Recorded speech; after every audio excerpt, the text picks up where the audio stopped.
Place equal 4-inch length of light body rubber base catalyst and base on the mixing pad. Mix until homogeneous.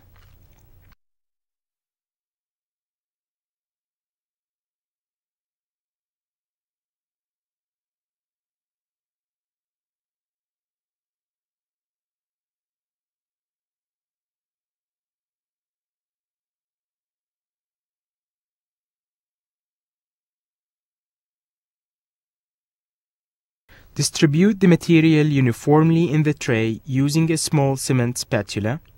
Cover the borders 2 to 3 mm onto the labial and buccal surface of the tray.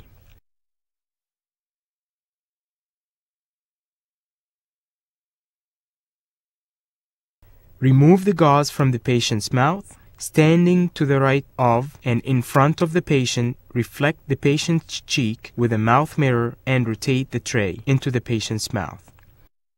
Instruct the patient to open his or her mouth widely and lightly protrude the tongue and lick the upper lip from one corner to the other. Hold it in position with the index and forefinger with enough pressure to keep the tray seated. The vestibular tissues may be briefly and lightly border molded for about 30 seconds after the tray has been seated. Allow the material to set. Remove the final impression. Inspect the impression to determine if it's acceptable. Checklist for the mandibular final impression. The labial and buccal borders are fully recorded. Retromolar pad covered. Retromylohyoid area covered.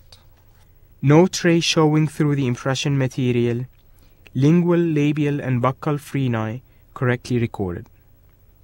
Using a sharp scissor, trim the excess impression material.